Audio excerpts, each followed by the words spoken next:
Hello guys, welcome back to my channel. Today I'm going to do a tarot reading for AESPA member Karina. I believe she is the leader of the group. So let's see a bit about her energy. I promise I will do an AESPA general reading for the group to see what's available for them in the next months. But I wanted to start by her because someone in the comment section actually requested me to read about her, so I'm going to start with her. I was looking for her birth chart and I saw that she is an Aries with a moon in Cancer. So definitely an interesting mix. It means that she definitely must have like a very strong presence and charisma and very energetic and very straightforward and brave, but at the same time there's like this inner nature, emotional nature of hers that represents being a moon in Cancer, and we will see this reflected a lot in the archetype cards that she got. She got the card of the Servant, the Poet, and the Mediator. So all these cards talks about being extremely emotional and sometimes being very intuitive, in being very in touch with your emotions, and at the same time you can be a bit sensitive to what other people think of you or expect of you. But let's see a bit more. Let's dive in. And here with the first archetype, that is the Servant, definitely it talks about her desire and her ability actually to be of service to others. The Servant archetype, sometimes it sounds harsh because it's like servant, it's like it doesn't have like a positive connotation. Sometimes it depends on our perception, but here in this case it talks about the ability to be of service of others.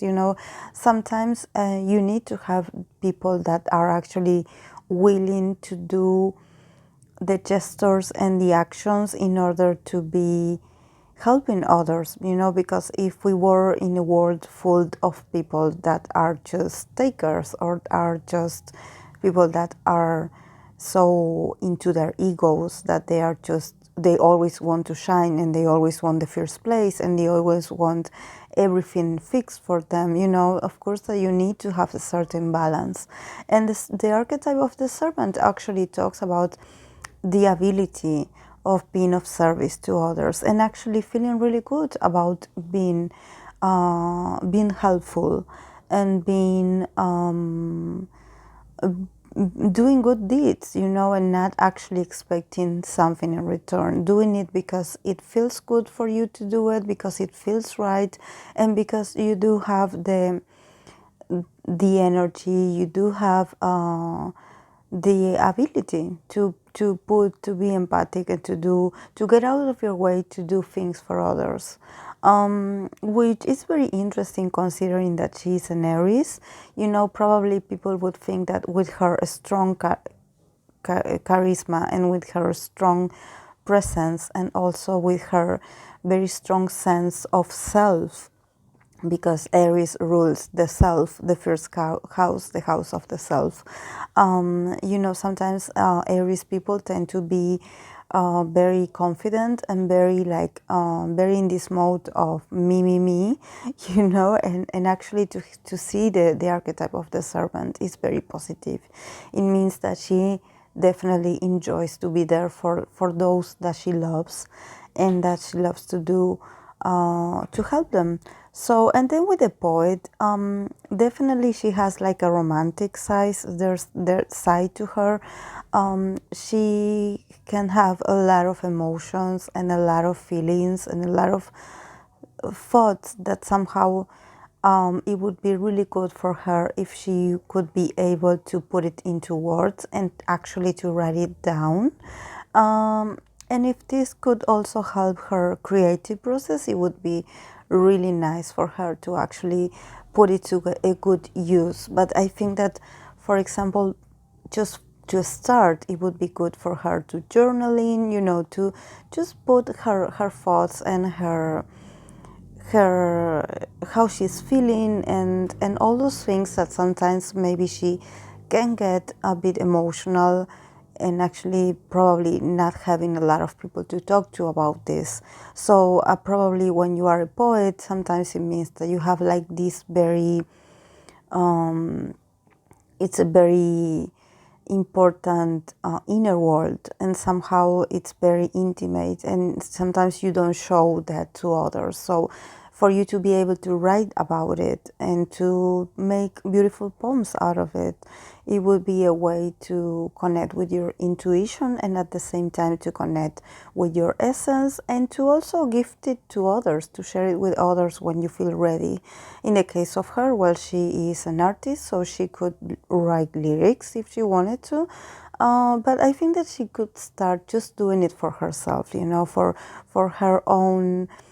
It's like a self-knowledge kind of tools. It's very healing to write down what you think or what you thought. And then the mediator, definitely to be a mediator, it's a good skill to have when you are a leader, because being a mediator, it means that you are able to hear everyone else's points of view and to stay neutral. And also this means that you have to be really good at listening, and that you have to put your own preconceptions or perception aside in order for you to be neutral and for you to be able to not get on anyone's side, just listen to everyone, and at the same time trying to be compassionate to all of them. So definitely that she has this kind of archetype. It means that her being the leader, it could be very beneficial for her, since she has this nature of being really understanding, or somehow being able to sometimes to calm the members down, you know, in the sense that if there's some disagreement, she could maintain a certain neutrality that is very useful, because sometimes a lot of people think that when you are chosen to be the leader, it's because you already have these traits. And actually, no, it's like you can have the potential to develop them, but you do need to work to be a good leader. You do need to work a lot on yourself. It's not that you were born with this. It's you can have some personality traits in you that actually can give away that you would be a good leader, but then you have to master it. You have to work a lot of it. And even though you can become a good leader in your work or in your profession, you could also be, you know, like human and not perfect in other areas of your life. You know, sometimes being a leader is not that the guarantee that you are going to be perfect and always not messing up. You know, because we are human. And we can, you know, we can make decisions that are not very good, and we learn from that. We learn from the mistakes. So it's good to see. Actually, being a leader is actually being very human because you need to be human in order to connect to other people. You need to be authentic in order to be able to guide others, because otherwise you wouldn't be able to understand those that you are guiding or those that need you to guide them. Usually the leaders, they are chosen because they are probably the most empathic out of all. And yes, they can be. They can have other attributes. Example, being clumsy, or being probably not the smartest or not the most intelligent. Because actually, being a leader is not like you have to be like your IQ is necessary. You just have to be really good with people. You know, you have to be, and not a people pleaser. Exactly, you have to be really good at knowing people, knowing and about how to observe them without judging them, and at the same time trying to understand their motive, why they are part of the group. You know, it's a lot of responsibility, and at the same time it takes a lot of effort and a lot of inner growth. You know, it takes a lot of awareness at the same time. So this is why they are chosen to be. So let's go with the tarot. She got the Six of Cups, the Queen of Wands, the Five of Wands, the Tower, the Four of Cups, the Sun, the Queen of Pentacles, the Nine of Pentacles, the Emperor, and the Eight of Pentacles. So just by looking at this first road, I think that it has to do with what I was saying before. You know that I was talking about how being a leader, sometimes it's not the representation of you being perfect or being better than anyone else. Actually, you do have a lot of responsibilities, but you are very human. And I think that in this case, what the cards are telling me is that there had been probably a issue or some kind of disagreement between the members, and she is involved in this in the sense that I have the feeling from the way that I'm seeing it that it's something from the past, but it's like an old grudge, you know, something that probably it was like a misunderstanding or like some kind of discussion, and that they just moved on, but there's something about it that she didn't let it go or the members didn't let it go. It's like they are still holding on tight to this grudge.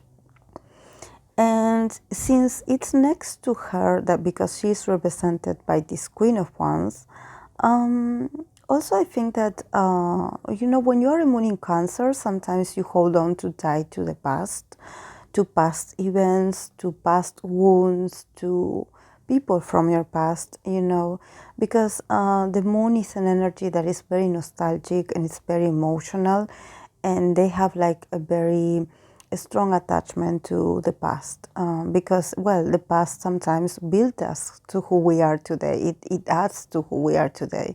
So sometimes when in Cancer people, they tend to hold on really tight to memories. So, and this could also be that there was probably like a discussion, or there was like a misunderstanding, or probably someone said something to her, or she said something, and that hurt the other members, and somehow this issue is not resolved yet. And from what I can see, it's going to come to an end really soon, because the Tower is here. You know that the Tower, it's the solution. The Tower, it's an ending. It's an abrupt ending. You know, it's like the falling of all the structures, and like the termination, the very abrupt termination of the stage that we were in before. So I think that in this case about this old grudge, I think that it has to do with her. I think that she's not letting it go, and the other members are not letting it go either. But since the Six of Wands is here, I see the others also resisting her. So probably she is offended that the others are offended. So this is what happens, because since she is represented by the Queen of Wands, we know that she is an Aries. Aries is a fire sign, and the Wands represent a fire sign person. So definitely she is a good leader, but like I was saying, she's not perfect. So sometimes she has a very straightforward or a very blunt way of saying things, and probably she said something that the others didn't like, and this caused some like not good feelings, you know, and they probably didn't say anything, but they were upset. And at the same time, she noticed, because since she's a moon in Cancer, she's very perceptive, of course, that she knows. She is perceptive, and she is intuitive, and she knows that there's like this tension in the air, you know, but she didn't say anything at the same time. She's like, oh, okay, they have to ask me, or they have to, it's like she's upset that they are upset. So she's not actually acknowledging that probably she was the one that started it. So there's a bit of pride here at the same time. This is what I was saying when it comes to being a leader, that you are not perfect, that you are in the process of learning how to become one. You know, it's like parenting. You never know when you get it right. And you probably never will, you know. So I definitely see this issue going away. Actually, it's not going to stay, but it comes from the past. Yes, it's something from the past. And then with the Four of Cups, the Sun, and the Queen of Pentacles, definitely there's something about her feeling like she has to be perfect, you know, in the sense that sometimes she just puts so much pressure on herself to be the best leader, or probably, correct me please if she's not the leader, because I'm not sure, I didn't check, but I have this leader vibe, but I could be wrong. So please, if you are a fan of her and she's not the leader, please let me know, because I'm educating myself here. But if she wasn't, she could perfectly be. Because you know that there are these new groups that where no one is the leader and they don't have a leader, so sometimes it confuses me. So I see her here like feeling really responsible, and at the same time feeling like she has to be perfect, you know, like she has to shine all the time, like she has to make the group shine all the time, that she has to keep everything in order, that she has to organize everything, that she has to be on top of every situation. And sometimes this being always trying to participate in every move, in every decision, in every conversation, it's like she's trying too hard to be productive, you know, and to be valuable and to be valued, because I think that she also is looking for recognition for all the hard effort that she in and all that she's doing. But I think that this need of her to actually being that productive and being involved in everything and being in control is actually taking her away from enjoying being an artist, and actually from enjoying being in this group and having these events and this comeback and this in this moment that she's in. She's so preoccupied and she's so worried about her image and about doing right that sometimes it looks like she's not authentic. And at the same time, I think that this could also affect her emotional being, you know, her emotional health and her emotional state. Because I see her like feeling a bit numb emotionally, like she's like fulfilling everything, you know, she's trying to do everything right, but she's forgetting about enjoying. I don't see her actually enjoying. I think she wants to, but at the same time, she just wants so much to be successful, and she wants the group to be successful that she just, the only thing that she's looking at right now, it's winning. It's winning possibilities. It's winning awards. It's winning recognition. She's definitely like envisioning so much and having like this strong need to be outstanding and for the group to make it, that she is actually being too harsh on herself, and she's not enjoying it. She's just on this pilot mode, you know, she's on this automatic mode where she just does and completes task and routine, but she doesn't enjoy it. She's not really the present, and at the same time it gives her this kind of appearance of her being a little bit rigid, you know, to be a bit like probably too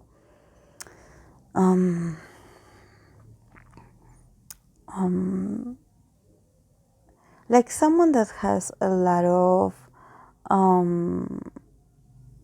need of power, you know. So I think that they perceive her like this, very ambitious, which is not a bad thing. But I think that she should connect more with emotions and actually not so much on the tactics, you know. And at the same time, I see her surrounded by a lot of pentacles. So definitely the success is going to be there for her.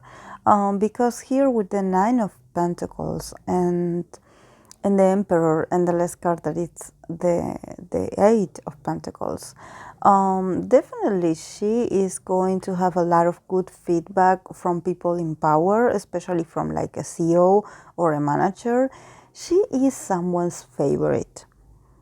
I don't know if it's the CEO but it's a male, and he is very influential, and he's someone that actually saw the potential in her before she saw it herself. He's the one that chose her, actually, and he wants her to keep working. I think that also he could be the one that pressures her, to be the best, or at least, this kind of saying, fake it till you make it, something like that, then yes, you need to act like a queen, even though you still don't have it all figured out, or even though you feel insecure. Just don't act like this. Just act like you own it, like you know what you're talking about, like you are experienced, just fake it, just don't show that you have like insecurities, for example. And I see him also like putting a lot of resources and money in order to make her study more, for example, to study more, to actually nourish these areas where she feels uncomfortable. And also when I see pentacles, also I see that not only paying for her to have classes or tutors, also I see money involved in the physical, in the body, in the sense that he could probably buys a lot of, I don't know, skin treatments or body therapy, or something that has to do with aesthetics and with actually paying a lot of money for them to look flawless when it comes to physical image. So, or going to the gym, or paying for them to actually go into the gym and doing a lot of things and a lot of skincare, for them to look magnificent. This is what he's aiming at. This person is very ambitious, and I think that he's very concentrated in the fact that he wants to turn the group and her into this very appealing product. I'm sorry that I'm saying product, but this is what I see it from his point of view. He wants to make a lot of successful and very expensive deals with their images. He's very focused on the girls' images, so he doesn't accept them looking average.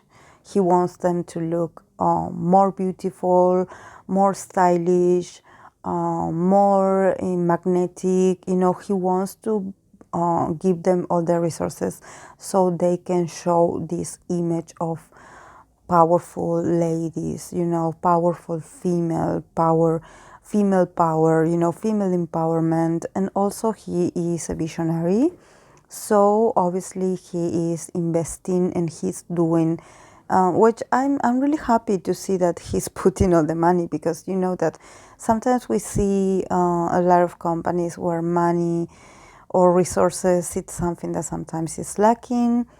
And in this case, I see this man very concentrated, and he's very focused on her. So probably he's the one that actually pressures her to do her best all the time.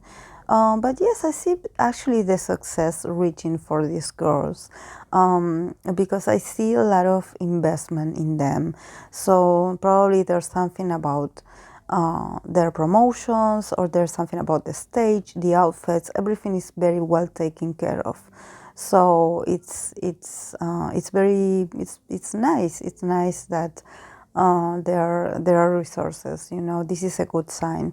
So this is all I have for AESPA Karina.